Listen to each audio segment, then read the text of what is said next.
Senhor esteja convosco. Proclamação do Evangelho de Jesus Cristo, segundo João. Glória a vós, Senhor. Naquele tempo, disse Jesus aos seus discípulos: Tenho ainda muitas coisas a dizer-vos, mas não sois capazes de as compreender agora. Quando, porém, vier o Espírito da verdade, ele vos conduzirá à plena verdade. Pois ele não falará por si mesmo, mas dirá tudo o que tiver ouvido. E até as coisas futuras vos anunciará.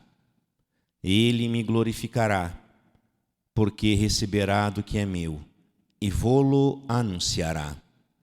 Tudo que o Pai possui é meu. Por isso, disse que o que ele receberá e vos anunciará é meu. Palavra da salvação. Glória a vós, Senhor.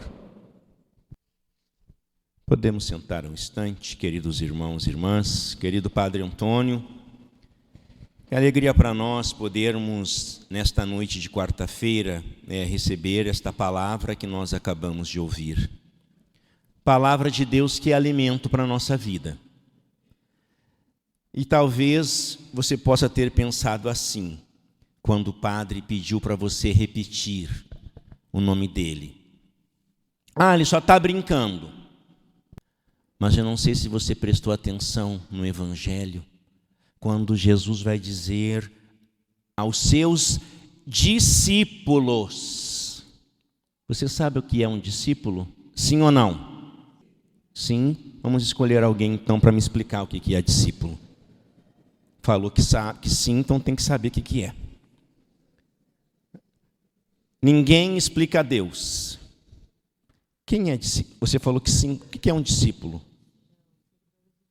Seguidores de Jesus. É um bom começo. Aqui do outro lado também teve gente que diz que discípulo. Já demos um passo a mais. Não está errado, gente. Discípulo é seguidor? Sim. Mas teve gente que seguia Jesus e não era discípulo. Viu? Teve gente que seguia Jesus e não era discípulo. Por isso, na língua portuguesa, como é importante nós sabermos o significado das palavras. Na realidade espiritual também. Para que eu e você possamos crescer na fé. Está me ouvindo bem? Eu vou procurar não falar muito alto, porque o som já está alto. Mas se tiver que falar alto, também vou falar. Depois o problema é culpa do Padre Antônio, que se resolva com vocês. Foi ele que me chamou. Como nós precisamos entender que na linguagem espiritual, para nós crescermos na fé, nós precisamos saber o significado daquilo que nós estamos vivendo, aprendendo e nos alimentando. Não está errado dizer que discípulo é seguidor. Mas lembra, nem todo mundo que seguia Jesus era discípulo. Os fariseus eram discípulos. Os sumos sacerdotes eram discípulos. Não. Seguiam Jesus para quê? Para ver se ele falava alguma coisa que não estava de acordo com a lei, para pegá-lo e condená-lo. Mas eles seguiam Jesus. A palavra discípulo, do latim, discipulum, significa aluno. Discípulo do latim é aluno. O que é um aluno? Agora fica mais fácil, sim ou não? Aluno é aquela pessoa, independentemente da idade, que vai para uma escola. Fazer o quê? Fazer bagunça? Ficar falando mal de professor? Jogando papelzinho no colega? Claro que não é isso, padre. Mas quem de nós não fez, hein? Eu era um péssimo aluno, gente. Eu só não toquei fogo na igreja porque as igrejas eram de pedra. Todo ano a minha mãe tinha que ir na escola assinar um termo de compromisso para que eu pudesse ser rematriculado. De tão bom aluno que eu era. As professoras sofriam comigo. Eu chamava as professoras até de louca, coitadas. Quando, na verdade, o louco era eu. Quando, na verdade, o louco era eu. O aluno é aquele que entra na escola para aprender um determinado conteúdo. Esse é o discípulo. Na linguagem espiritual, o discípulo de Jesus é aquele que entra na escola do Evangelho. Você sabe o que é Evangelho? Ixi, a noite vai longa hoje com esse padre, meu Deus do céu. Você sabe o que é Evangelho? Quem falou?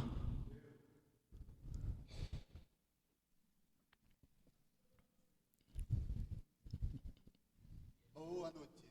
Muito bem. Esse foi bom aluno. Evangelho significa boa nova, boa notícia. O discípulo de Jesus entra na escola do Evangelho, a escola da boa nova. Não daquilo que é velho, daquilo que é verdade. Eu e você, enquanto discípulo de Jesus, neste cerco de Jericó, Jesus traz um ensinamento.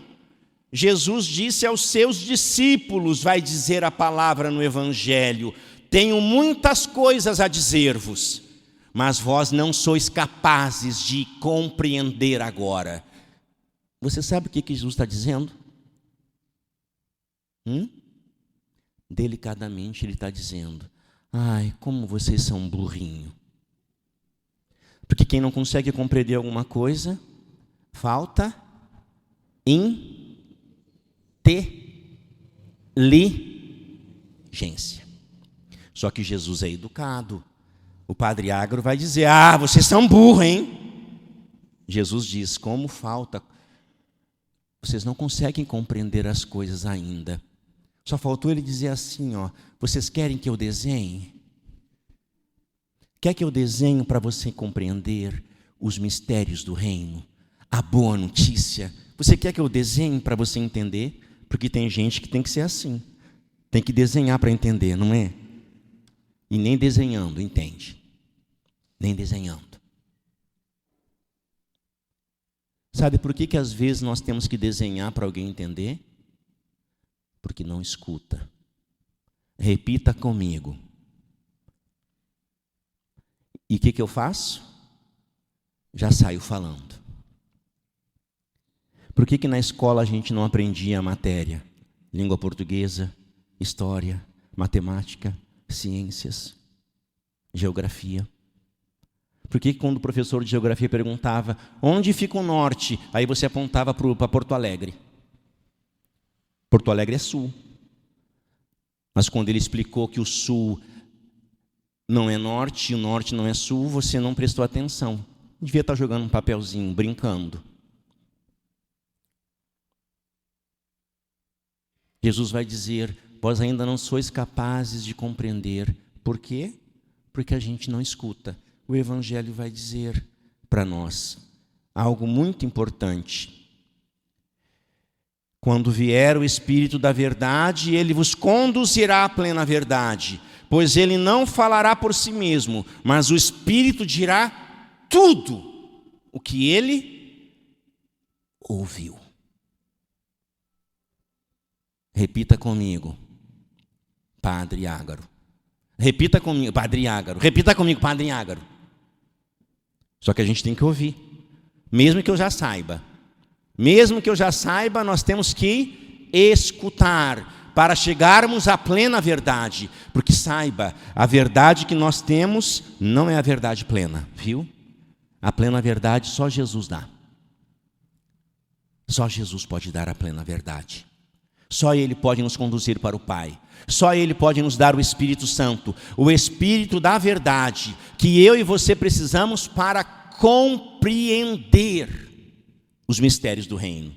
Irmãos, você sabe que tem diferença entre entender e compreender.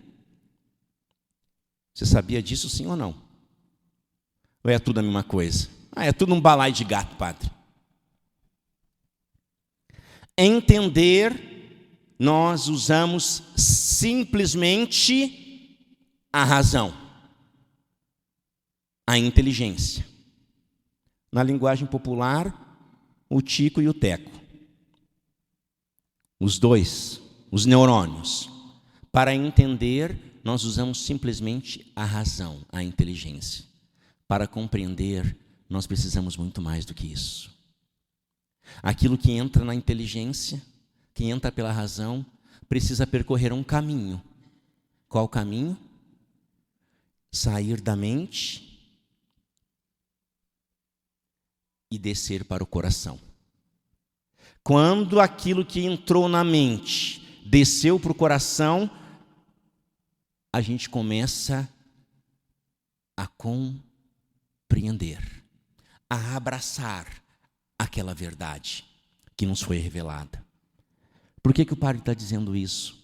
Porque a primeira leitura que nós ouvimos dos Atos dos Apóstolos, quando Paulo ele é conduzido ao Areópago.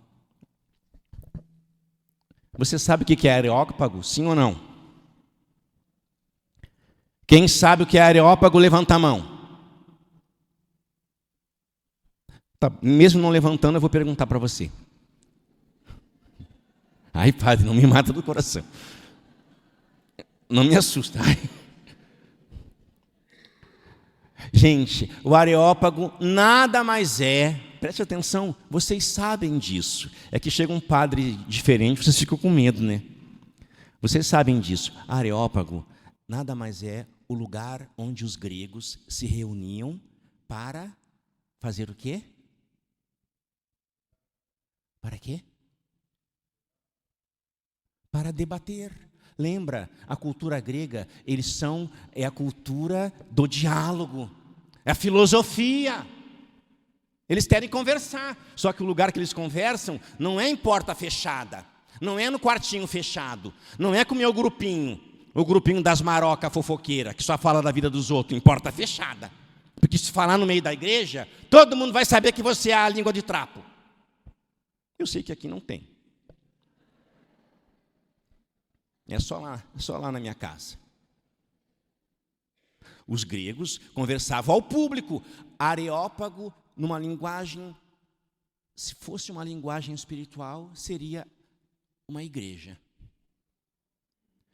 Você sabe o que é igreja? Sabe o que é igreja, sim ou não? O senhor fica quietinho aí. O que é igreja, gente? Arlete, sabe o que é igreja? Acho, quem falou acho? Quem falou acho? Eu tenho a noite inteira. Vocês querem ir embora para casa hoje? Ah, senhora?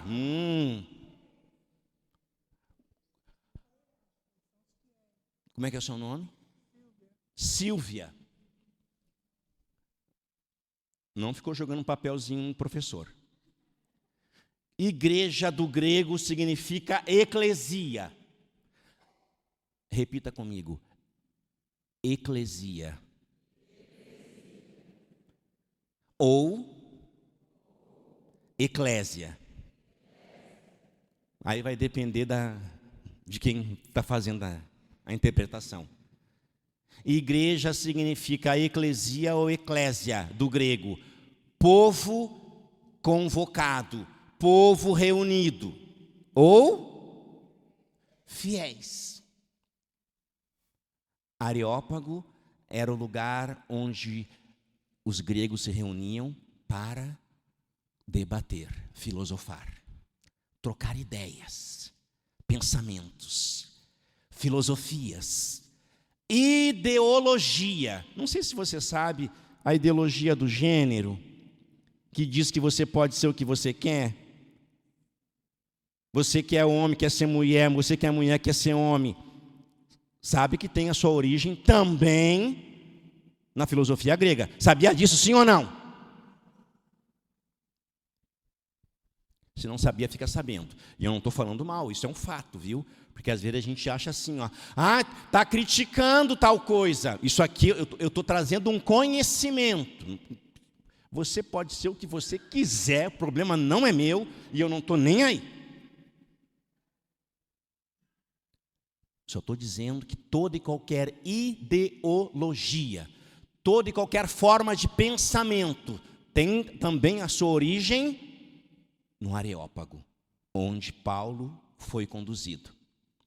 E o que Paulo constatou e disse àqueles gregos: povo de Atenas, eu vejo que vocês em tudo são seres religiosos.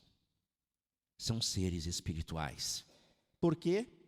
Porque cada lugar de culto, eles tinham lá um lugarzinho para o Deus do fogo, para o Deus da terra, para o Deus do vento, para o Deus do ar, o Deus das pedras, dos cristais. Muito católico tem uns cristalzinhos lá na casa, as energias.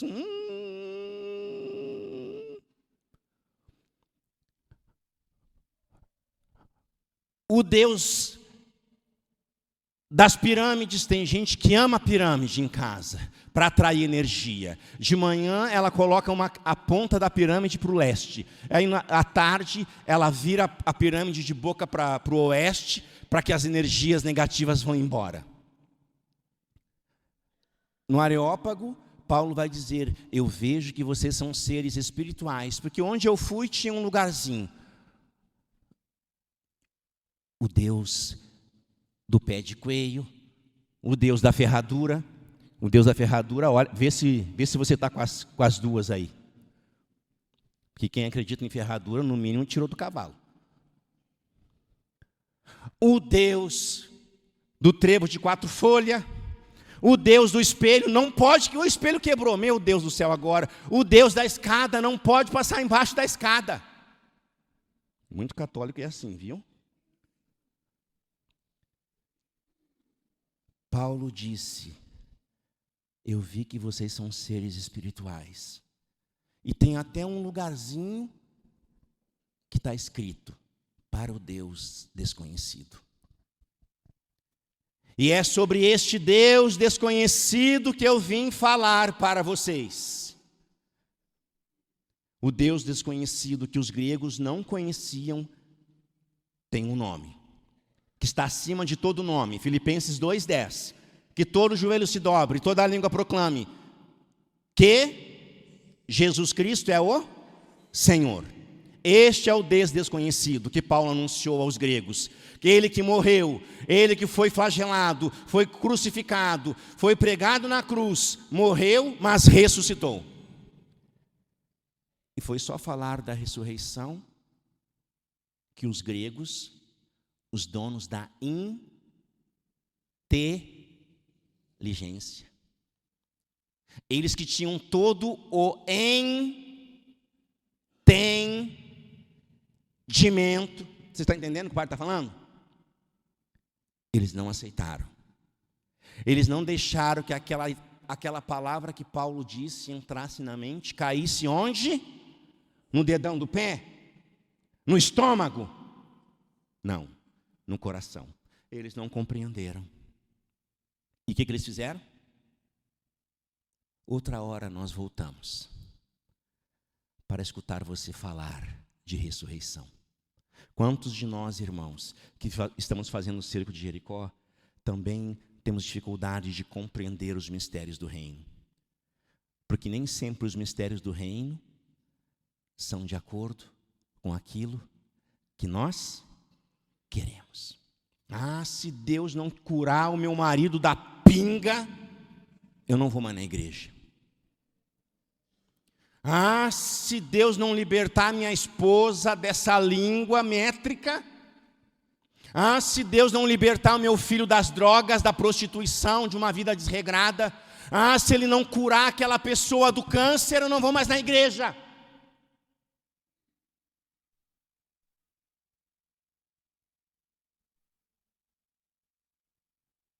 Se você não for mais na igreja, Eu digo, você vai estar sozinha nessa dificuldade. Viu?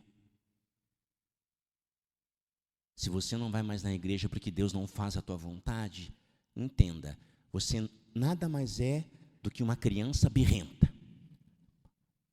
Nego velho, nega véia, birrento. Porque Deus não está aqui para fazer o teu capricho. Viu? Deus está aqui para te libertar do pecado e da morte, salvar a tua vida. Mas Ele não está aqui para fazer o que você quer. Ele até pode fazer, se for para o teu bem. Mas não necessariamente Ele tem que fazer tudo do teu jeitinho. Deus tem os caminhos dEle. Deus tem os propósitos dEle. Que são diferentes dos nossos. Que são diferentes dos nossos. Às vezes o nosso caminho é longo. Às vezes o nosso caminho é difícil para chegarmos até onde Deus quer. Eu lembro, hoje, para eu estar aqui celebrando essa missa para vocês, e eu lembro como foi longo o caminho de chegar até o sacerdócio. Eu que nasci de uma família que a minha avó era mãe de santo, tinha terreiro de umbanda, quimbanda e outras bandas. Padre, mas isso mesmo. Eu que vim de uma família que o meu pai era alcoólatra, mestre de bateria de escola de samba. Meu pai teve mais de 20 filhos, um com cada mulher. E olha que ele era feio, que era o raio. Verdade. O apelido dele era Caveira, imagina a beleza dele. Você ri? Eu que vim de uma família que construiu um motel. M-O-T-E-L. Você sabe o que é um motel? Sim ou não? Levanta a mão. Ela está com medo, né? Bando de safado. Desculpa, Padre Antônio. Falando sério, quem sabe o que é motel, levanta a mão. Bem alto. Parabéns para vocês que têm coragem. Eu preferia que você dissesse que não sabia. Mas já que você foi verdadeiro, a minha família construiu um motel. Eu era dono de motel quando entrei para o seminário. Com 33 anos de idade. Fecha a boca, loira. Vai me engolir aqui. A minha família era dona de motel quando eu entrei para o seminário com 33 anos. Depois de ser noivo 2 vezes, depois de namorar metade da minha cidade, eu não queria ser padre. Estava falando para o padre ali. Não queria. Deus que me quis. Eu não me escolheria, viu? Eu não me escolheria. Mas Deus me escolheu.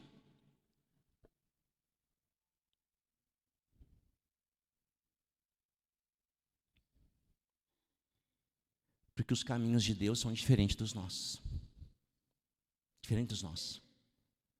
Aquilo que nós temos na cabeça, nem sempre é aquilo que tem na cabeça de Deus. Porque o Deus da sabedoria, de todo entendimento, Ele pensa diferente da gente. Para Deus, nem sempre 2 e 2 é 4, viu? Nem sempre. Porque a lógica de Deus é diferente da nossa. Parêntese. Você que conhece e sabe a diferença de hotel para motel, tem que saber, cristão católico não entra nesses lugares. Eu estou falando para você que levantou a mão. Porque aqueles que não levantaram, né, eles não se preocupam com essas coisas, eu sei. Não se preocupa. Católico não vai em motel. Ai, padre, mas eu queria uma coisinha diferente. Eu vou te dar coisa diferente. Ai, padre, só papai e mamãe já tá bom demais. Tem gente que nem papai e mamãe tem. O que você quer? Titio, titia, vovô, vovó? Cachorrinho, cachorrinha, zebrinha? Mas eu sou casado na igreja, padre. Depois de casado a gente pode tudo. Sim ou não? Não. Crianças, feche os ouvidos, porque eu vou falar agora para não voltar mais aqui. Não é porque onde tem buraco você tem que entrar, não.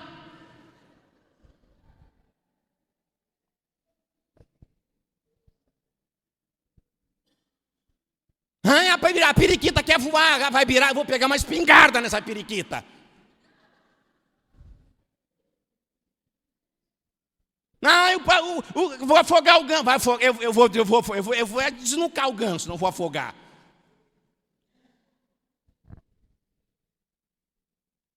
Pouca vergonha. Porque eu vou na igreja e acho que posso fazer tudo em casa. Cristão católico não vai em motel, viu? Viu, juventude? Água, chama o carro de bombeiro, meu filho. Pede para ele molhar o teu colchão até sair água pela e chatina na tua cama, na tua casa. Colchão d'água.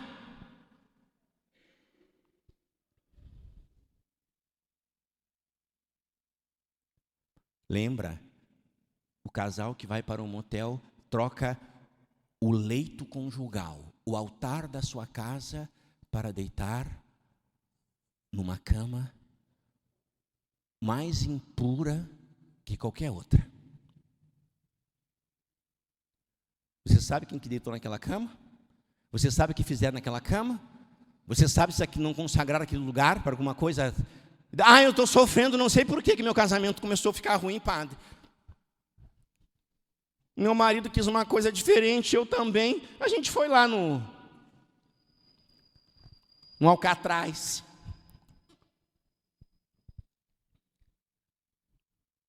E as coisas começam a ficar ruins. Por quê? Porque a gente não usa a inteligência. João Paulo II dizia: a fé e a razão são duas asas que nos levam para o céu. Quando você fica só com a razão, diante do mistério divino, o que você diz? Outra hora nós viemos conversar sobre isso. Quando o padre fala a verdade, você não pode fazer isso, que isso prejudica a tua vida. O que você faz? Ah, eu não vou mais naquela igreja. Quando falar que o padre Ágaro vem, a gente não volta, viu, padre Antônio? O problema é teu. O problema é teu. Não quer voltar, não volta. Mas você já sabe. Sabe a verdade. Eu espero que você saia dessa igreja com raiva de mim. Que você junte aí 2, 3 pessoas para bater no padre Antônio, que foi ele que convidou. Eu não tenho culpa. Eu não tenho culpa. Eu não tenho culpa. Mas nós não podemos, irmãos, deixar que o mundo nos seduza e nos tire da graça de Deus. Nós precisamos deixar que a palavra de Deus entre pelos ouvidos, venha no entendimento e caia no coração, para que a gente possa compreender a verdade que Jesus revela. E esta verdade tem o poder de curar, de salvar e de libertar. Que a bem-aventurada Virgem Maria nos ajude nesta noite a acolher esta palavra e possa trazer vida para nós. Convido você a fechar os seus olhos um instante. E no silêncio do teu coração,